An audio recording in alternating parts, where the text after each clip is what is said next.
नमस्कार दोस्तों, स्वागत है आप सभी का आपके अपने YouTube चैनल कारवा जिंदगी का पर। और मैं हूं आपकी दोस्त मोहिता। दोस्तों, आज की इस वीडियो में हम होली के त्योहार के बारे में बात करेंगे। इसके अलावा होलिका दहन, इसके शुभ मुहूर्त, इसके महत्व और इससे जुड़ी हुई प्रचलित कथा के बारे में। इसीलिए इस वीडियो को पूरा एंड तक देखें। अगर पसंद आए तो इसे लाइक कीजिए और मेरे चैनल को सब्सक्राइब करना ना भूलें।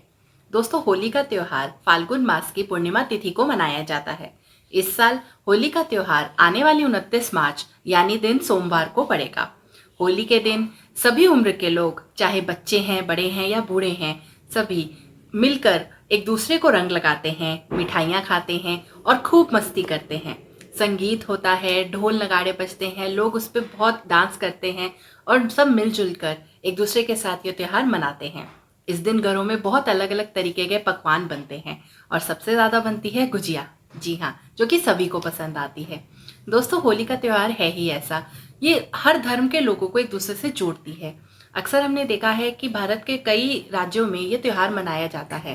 पहले पूर्वी भारत में ये त्यौहार मनाया जाता था, लेकिन अब भी कई हमारे साथी देश हैं जैसे नेपाल, वो भी ये त्यौहार मनाते हैं। और होली एक ऐसा त्यौहार है जो सभी को एक दूसरे के पास लेकर आता है।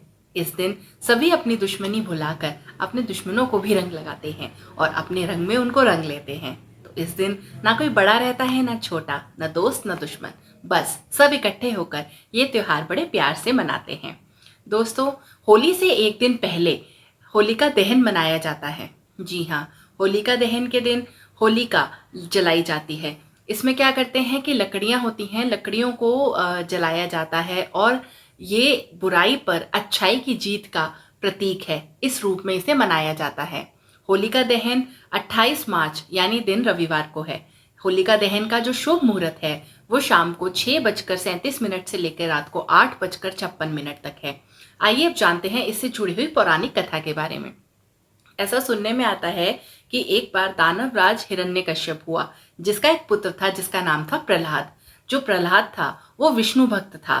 वो सारा दिन विष्णु जी की भक्ति में ही लीन रहता था और ये देखकर उसके पिता हिरण्यकश्यप को बहुत ज्यादा क्रोध आता था, क्योंकि वो श्री हरि विष्णु जी के अलावा और किसी को नहीं मानता था।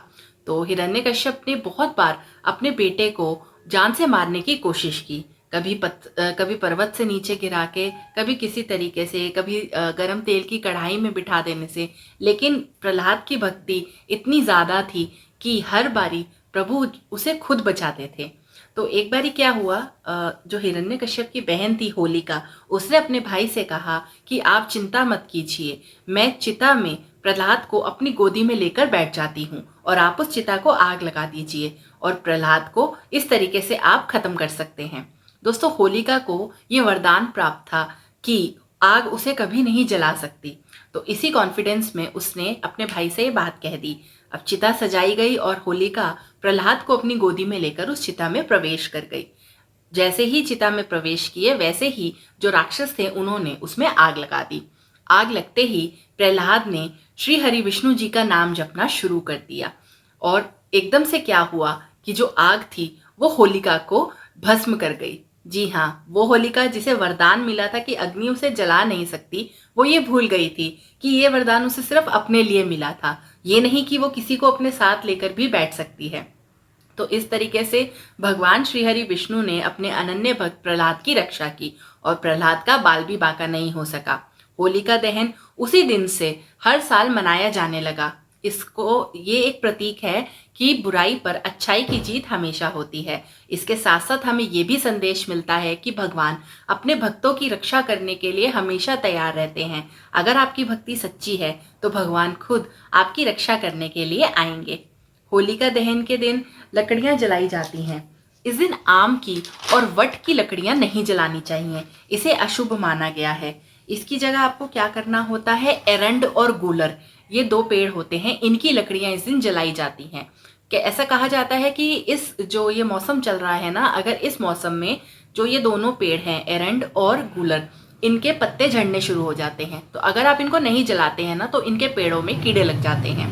इसीलिए इस दिन यही लकड़ियां जलाई जाती हैं, इन्हीं से होलिका बनाई जाती है और गाय के उपलों के साथ यही दोनों लकड़ियां जलाई जाती हैं।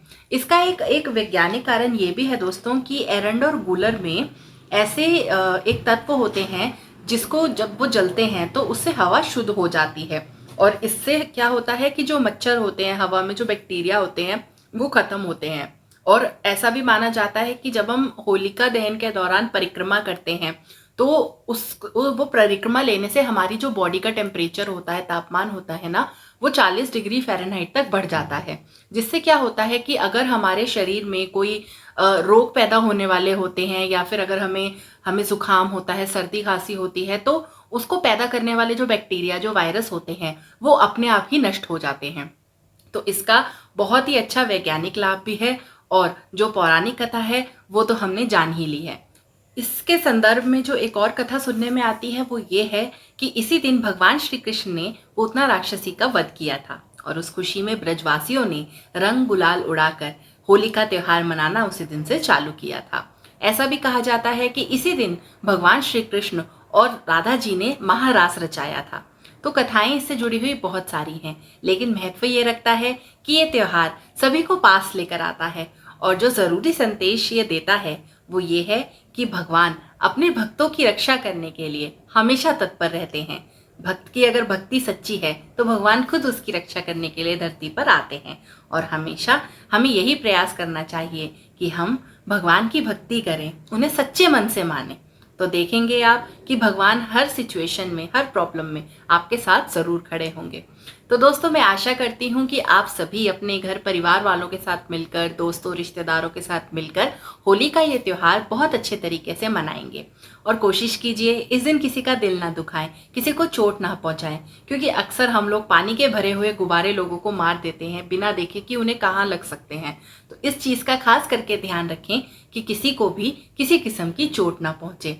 प्यार से अपना गुलाल आप इस्तेमाल कीजिए और होली का त्यौहार मनाइए, और कोशिश कीजिए आप केमिकल्स को बिल्कुल भी इस्तेमाल ना करें, क्योंकि ये आपकी स्किन को बहुत ही ज़्यादा नुकसान पहुंचा सकते हैं। गुलाल का यूज़ कीजिए, फूलों की होली खेलिए, इससे बढ़कर तो और कुछ है ही नहीं दोस्तों। तो मैं कामना करती हूँ भगवान से कि वो आपकी सभी मनोकामनाएं पूरी करे, और होली का त्यौहार आपके जीवन में भी बहुत सारी खुशियाँ लेकर आए। आप सभी को मेरी तरफ से होली की बहुत बहुत शुभकामनाएं।